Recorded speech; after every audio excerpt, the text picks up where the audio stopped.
സ്നേഹിതരെ, മഹാഭാരത യുദ്ധം അവസാനിച്ചു. പാണ്ഡവന്മാർ കൗരവന്മാരെ എല്ലാവരെയും വധിച്ചു. ഏറ്റവും കൂടുതൽ ആളുകളെ കൊന്നൊടുക്കിയത് ഭീമസേനനാണ്. ഭീമസേനനോട് ധൃതരാഷ്ട്രർക്ക് അതിശക്തമായ പക, വിരോധം തോന്നുന്നു. എങ്ങനെയും ഭീമനെ വകവരുത്തണമെന്ന ചിന്ത അദ്ദേഹത്തെ ഗ്രസിച്ചു. അദ്ദേഹം അന്ധനാണെങ്കിലും കരുത്തനാണ്. പക്ഷേ ഭീമനെ എതിരിടാൻ ഉള്ള കരുത്ത് പോരാ. അതിന് അയാളുടെ ബുദ്ധി പ്രയോഗിച്ചു. അദ്ദേഹത്തിന് ഒരു വരം കിട്ടിയിട്ടുണ്ട്. അദ്ദേഹം ആരെ ആലിംഗനം ചെയ്യുന്നുവോ അയാൾ ഇയാളുടെ കരവലയത്തിനുള്ളിൽ അമർന്ന് ഞെരിഞ്ഞ് മരിക്കും. അതിന് ഒരു വിദ്യ അയാൾ കണ്ടുപിടിച്ചു. സഹോദരപുത്രനായ ഭീമസേനനെ കാണാൻ തനിക്ക് വല്ലാത്ത ആഗ്രഹം. അതുകൊണ്ട് അതിന് ഭീമനെ എൻ്റെ അടുത്ത് കൊണ്ടുവരണം. അതിനുള്ള നിർദ്ദേശം കൊടുത്തു. ഇയാളുടെ കാപട്യം, ക്രൂരത, വക്രത എല്ലാം നന്നായി അറിയാവുന്ന പാണ്ഡവന്മാർ എന്തു ചെയ്തു? ഭീമൻ്റെ ഇരുമ്പ് കൊണ്ടുള്ള ഒരു പ്രതിമയുണ്ടാക്കി അയാളുടെ മുമ്പിൽ കൊണ്ടുപോയി വെച്ചു. ഇതാ ഭീമൻ എന്ന് പറഞ്ഞു. ഭീമനെ കൈ കിട്ടിയല്ലോ എന്നുള്ള സന്തോഷത്തോടു കൂടി അയാൾ ഇവനെ ഈ ആഞ്ഞ് പുൽകുകയാണ്. ഞെരിഞ്ഞമർന്നും ചത്തു എന്നയാൾ ഓർത്തു. പക്ഷെ ഞെരിഞ്ഞതേതാ? ഈ ബിംബമാണ്. അതായത് അറിയില്ല. അപ്പോൾ ഭീമനെ കൊന്നു കിട്ടിയല്ലോ എന്നുള്ള സന്തോഷത്തിൽ അയാൾ ഒരു കള്ളക്കച്ചിൽ നടത്തുകയാണ്.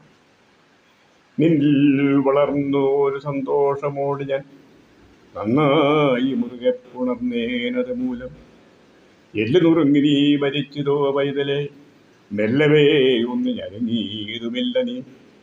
ഒന്ന് ഞരങ്ങുക പോലും ചെയ്യാതെ എൻ്റെ പൊന്നു മോനെ നീ മരിച്ചു പോയിട്ടോടാ എന്നുള്ള ഒരു വിലാപം. ഇതിനാണ് ധൃതരാഷ്ട്രാലിംഗനം എന്ന ശൈലി. ഇതിനാണ് പറയുന്നത്. ഇന്നിപ്പോൾ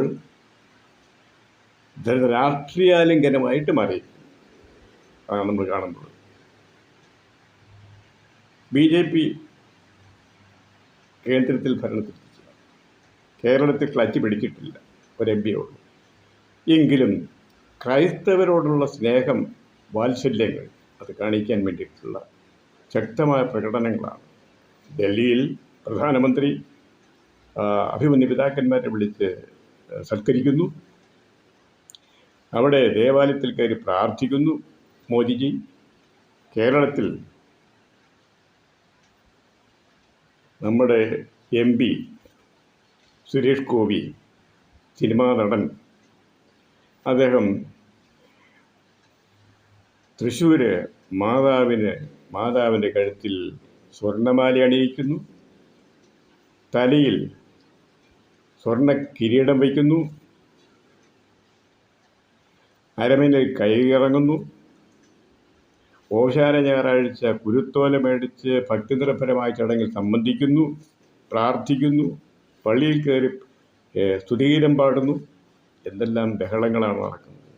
അങ്ങനെ ക്രിസ്ത്യാനികൾ മുഴുവൻ BJPയുടെ കയ്യിലായി എന്ന് അവർ ധരിച്ചു. എന്നാൽ ഇതിന് സമാന്തരമായി ക്രിസ്ത്യാനികളെ വരിഞ്ഞു മുറുക്കാൻ ചില കുരുക്കുകൾ അവർ കരുതിയിരുന്നു. വിഷസർപ്പം പല ഇനമുണ്ട്.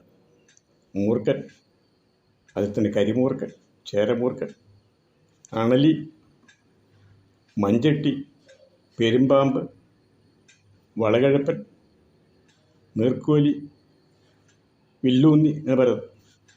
അപ്പോൾ വീര്യം കൂടിയതും കുറഞ്ഞതുകൊണ്ട് ഇതുപോലെ BJPയുടെ നേതൃത്വത്തിൽ പല സംഘങ്ങളെ ചേർത്തിട്ടുണ്ട്. ബജരംഗ് ദൾ, ഹനുമാൻ സേന, കൃഷ്ണസേന, രാമസേന, കേരളത്തിലോട്ട് വന്നാൽ RSS, പിന്നെ ഹിന്ദു ഐക്യവേദി, ഇങ്ങനെ പലതും. എന്നിട്ട് ഇതിലെ വീര്യം കൂടിയവൻ അവരെ ഉത്തർപ്രദേശത്തിൻ്റെ വിവിധ ഭാഗങ്ങളായിട്ട് വിന്യസിപ്പിച്ചിരിക്കുന്നു. വീര്യം കുറഞ്ഞതിനെ കേരളത്തിൽ. എന്നിട്ട് ഇവരിങ്ങനെ ഒരുങ്ങിയിരിക്കുകയാണ് ക്രിസ്ത്യാനിയെ പിടിക്കാനായിട്ട്. അതാണ് നടന്നത്. ഛത്തീസ്ഗഡിലും ഒഡീഷയിലുമൊക്കെ നടന്നത് തന്നെയാണ്. എന്താ സംഭവിച്ചത്? നമ്മൾ മാധ്യമങ്ങളിൽ കൂടി കണ്ടതാണ്. അതിൻ്റെ മുഴുവൻ രംഗങ്ങൾ നിരീക്ഷിച്ചതാണ്. ഒരിടത്ത് കന്യാസികളെ പിടിച്ചകത്തിടുന്നു, മറ്റൊരിടത്ത് അച്ഛന്മാരെ പിടിച്ചകത്തിടുന്നു. എന്തിനാ? ഇവിടെ നിർബന്ധിത മതപരിവർത്തനം നടത്തി. ഉറപ്പായി. ഇന്ത്യൻ ഭരണഘടനയിൽ ഇഷ്ടമുള്ള മതത്തിൽ വിശ്വസിക്കാം, ആ മതത്തിൻ്റെ വിശ്വാസം അനുസരിച്ച് ജീവിക്കാം, ആ വിശ്വാസം പ്രചരിപ്പിക്കാം. ആർക്കും തടയാനൊക്കില്ല. ഇന്ത്യൻ ഭരണഘടന അനുവദിച്ചിരിക്കുന്ന കാര്യമാണ്. പിന്നെ അതിനെ അവർ ദുർവ്യാഖ്യാനം ചെയ്ത് നിർബന്ധിത മതപരിവർത്തനമാക്കി മാറ്റിയിരിക്കുന്നു. നിർബന്ധിത മതപരിവർത്തനമല്ലേ നടക്കുന്നത്? പാവപ്പെട്ട കുഷ്ഠരോഗികളെ ശുശ്രൂഷിക്കുന്നു, വിദ്യാഭ്യാസം കൊടുക്കുന്നു.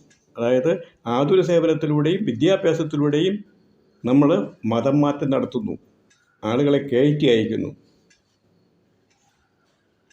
ഈ രോഗികളെ പരിചരിക്കുന്നത്, അതിന് ക്ലേശവും കഷ്ടപ്പാടും അനുഭവിക്കുന്നവർക്കറിയാനൊക്കുള്ളൂ. ആ മദർ തെരേസയുടെ ആശ്രമം ഒന്ന് പോയി നോക്ക് നിങ്ങൾ. അറിയാൻ മേലഞ്ഞിട്ടല്ല.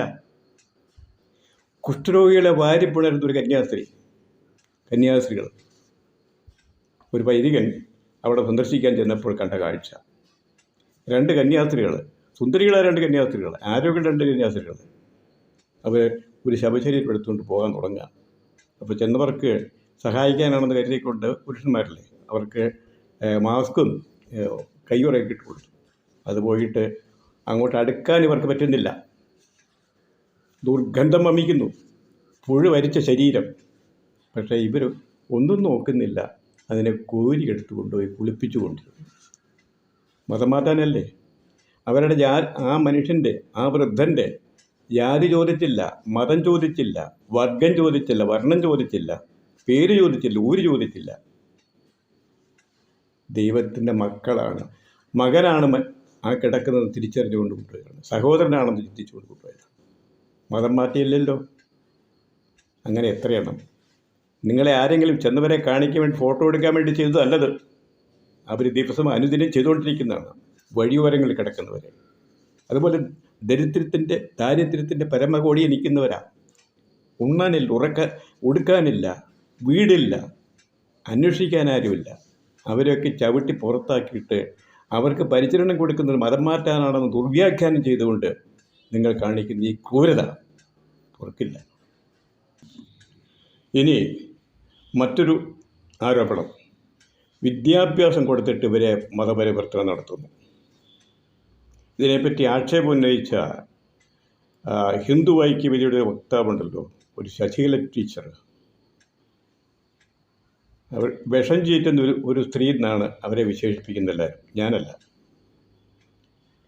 അവർ പറയുന്നു, നിങ്ങൾ 16-ാം നൂറ്റാണ്ടിലെ ക്രിസ്ത്യാനികൾ ഇവിടുത്തെയുള്ള ആളുകളെ പീഡിപ്പിച്ചു. പോരെ? ആരാ പീഡിപ്പിച്ചത്? മതത്തിൻ്റെ പേരിലുള്ള വേർതിരിവുണ്ടല്ലോ. എന്തുവാ? ഈ പറയുന്ന ബ്രാഹ്മണൻ ബ്രഹ്മാവിൻ്റെ ശിരസിൽ നിന്ന് ജനിക്കുന്നവനാണ്. ക്ഷത്രിയൻ തോളിൽ നിന്ന്, വൈശ്യൻ തുടയിൽ നിന്ന്, ശൂദ്രൻ കാലിൽ നിന്ന്, ചണ്ടാളനോ പാദത്തിൽ നിന്ന്. ഈ പാദത്തിൽ നിന്ന് ജനിച്ചവനെ മുഴുവൻ ചൂഷണം ചെയ്യുന്ന, അടിച്ചമർത്തുന്ന വരേണ്യവർഗം, അവരുടെ ക്രൂരതയാണ് നിങ്ങൾ ഓർക്കുന്നത്. ഈ പാവപ്പെട്ട സ്ത്രീകൾക്ക്, ഈ വിഭാഗത്തിൽപ്പെട്ട സ്ത്രീകൾക്ക് മറയ്ക്കാൻ അനുവാദമില്ലാഞ്ഞു. അങ്ങനെ നടന്ന ഒരു സ്ത്രീയുടെ ബ്രസ്റ്റ് പിക്കർ ഉപയോഗിച്ച് പിഴുതെടുത്ത് മാറും. ആരാ ചെയ്ത്? ക്രിസ്ത്യാനിയാണോ? എന്നിട്ടത് ക്രിസ്ത്യാനിയുടെ പേരിൽ ആരോപിച്ചിരിക്കുകയാണ് ആ സ്ത്രീ. പോരാ. അതുപോലെ തന്നെ ഇവർ തമ്മിലുള്ള അകലം 1906 ട്രാവൻകൂർ വന്നിട്ട് ഒരു രേഖയിൽ പറഞ്ഞിട്ടുണ്ട്, നമ്പൂരിയെ നായർ തൊട്ടാൽ നമ്പൂരി അശുദ്ധനാകും. ആശാരി മൂശാരി കൊല്ലം താട്ടാൻ ഈ വർഗമൊക്കെ 24 അടി അകലം പാലിക്കണം നമ്പൂരി നായർ ബ്രാഹ്മണനിൽ നിന്ന്. പുലയൻ അവൻ 46 അടി അകലം പാലിക്കണം. പറയൻ 64 അടി അകലം പാലിക്കണം. കൃത്യം എഴുതി വെച്ചിരിക്കുകയാണ് ഇവർ തമ്മിലുള്ള അകലം. എന്നിട്ട് പറയുന്നു അവരെ ചൂഷണം ചെയ്ത ആരാണെന്നല്ലേ. അവർക്ക് വിദ്യാഭ്യാസം കൊടുത്തത് ആരാ? നിങ്ങളാരുമല്ല, ഈ വിദേശ മിഷണറിമാരാണ്. അവരുടെ സേവനത്തെ നിങ്ങൾ പുച്ഛിക്കുന്നു, പരിഹസിക്കുന്നു. ചാവറയച്ചൻ ചെയ്തെന്ന് നിങ്ങൾക്കറിയാമല്ലോ, അറിയാൻ മേലിഞ്ഞിട്ടല്ലല്ലോ. അദ്ദേഹം പള്ളിയോടനുബന്ധിച്ച് പള്ളിക്കൂടം ഉണ്ടാകണമെന്ന് കൽപ്പന പുറപ്പെടുപ്പിക്കുമ്പോൾ ശ്രീനാരായണ ഗുരുവിന്, നിങ്ങൾ പറയുന്നത് ഈ നവോത്ഥാനത്തിൻ്റെ ഏറ്റവും വലിയ ആചാര്യനാണെന്ന് പറഞ്ഞത്, അദ്ദേഹത്തിന് 8 വയസ്സേ ഉണ്ടായിരുന്നുള്ളൂ, ഓർക്കണം. അങ്ങനെ ഈ പതിരിക്കുന്ന ആളുകളെ, അകറ്റി നിർത്തിയിരിക്കുന്ന ആളുകളെ, അകലം പാലിക്കേണ്ട ആളുകളെ, പാദത്തിൽ ജനിച്ച ആളുകളെ എല്ലാം ചേർത്ത് പിടിച്ചിട്ട് ഒരു ബെഞ്ചിലെടുത്തി പാഠം പള്ളിക്കൂടത്തിൽ പഠിപ്പിച്ചയാളാണ് ചാവറയച്ചന്. നവോത്ഥാന നായകൻ അദ്ദേഹമാണ്. ഇത് നിങ്ങൾ മൂടി വെക്കാൻ നോക്കുന്നുണ്ടത് ഔദ്യോഗികമായിട്ട് തന്നെ പാഠപുസ്തകത്തിലൂടെ. ഇതൊന്നും പറഞ്ഞിട്ട് കാര്യമില്ല. അപ്പോൾ അവർ ചെയ്യുന്ന നന്മയെ ഈ രീതിയിൽ ദുർവ്യാഖ്യാനം ചെയ്തിട്ട് അവരെ പീഡിപ്പിക്കുമെന്ന് പറഞ്ഞിരിക്കുന്നത് ഇതെന്തൊരു ക്രൂരതയാണിത്. ഇതാര് പൊറുക്കാനാണ്? അതുകൊണ്ട് പ്രിയപ്പെട്ട BJP-ക്കാരെ, സംഘപരിവാറോ ആരുമാകട്ടെ, നിങ്ങളുടെ ഏതെല്ലാം വിഭാഗത്തിൽപ്പെട്ട ആളുകളുമായിട്ട് എല്ലാവരോടും വളരെ അപേക്ഷ ചെയ്തേ ഉള്ളൂ. ഞങ്ങൾ എന്തിനാണ് നിങ്ങളിങ്ങനെ ക്രൂശിക്കുന്നത്? എന്തിനാണ് നിങ്ങളിങ്ങനെ കഷ്ടപ്പെടുത്തുന്നത്? ഞങ്ങൾ എന്ത് ദ്രോഹം ചെയ്തത് നിങ്ങൾക്കിട്ട്? നിങ്ങൾ ആരെങ്കിലും ഞങ്ങൾ കൊന്നിട്ടുണ്ടോ? കൊല്ലാൻ പറഞ്ഞിട്ടുണ്ടോ? ഏതെങ്കിലും മെത്രാൻ, ഏതെങ്കിലും കർദിനാൾ, ഏതെങ്കിലും മാർപ്പാപ്പ ഈ പാവപ്പെട്ടൊരു കൊലമുള്ളത് പറഞ്ഞിട്ടുണ്ടോ? അവരെ മാറ്റി നിർത്തുമെന്ന് പറഞ്ഞിട്ടുണ്ടോ? ശത്രുക്കളെ പോലെ സ്നേഹിക്കാറില്ല. ശത്രുക്കളെ പോലെ സ്നേഹിക്കണം. ഈ എളിയവരിൽ ഒരുവർ ചെയ്തപ്പോൾ എനിക്ക് തന്നെ അത് ചെയ്തു. ഒരു പാത്രം കുടിക്കാൻ വെള്ളം കൊടുത്താൽ അതിനും പ്രതിഫലം തരും. ഇതാണ് ഞങ്ങൾ നയിക്കുന്നത്. ശത്രുക്കളെ സ്നേഹിക്കണം. നിങ്ങളെ ഞങ്ങൾ സ്നേഹിക്കാൻ ബാധ്യസ്ഥരാണ്. അതുകൊണ്ട് നിങ്ങളെ തല്ലിക്കൊന്നാലും ഞങ്ങൾ വീണ്ടും അവിടെ വരും. നിങ്ങൾ ഉപേക്ഷിച്ച ഈ ചവച്ചു തുപ്പിയ ഈ മൃഗതുല്യരായിട്ട് നിങ്ങൾ കണക്കാക്കി വലിച്ചെറിയുന്ന മനുഷ്യരെ രക്ഷിക്കാൻ വേണ്ടിയിട്ട് ഞങ്ങൾ ഇത്രയും ആരോപിക്കുന്നുണ്ടല്ലോ. ഇത്രയും വലിയ കടുത്ത മതപരിവർത്തനം നടക്കുന്നുണ്ട്. 2.5% നിന്ന് 0.5% കൂടെ കൂട്ടാൻ ഞങ്ങൾക്ക് പറ്റിയിട്ടില്ല.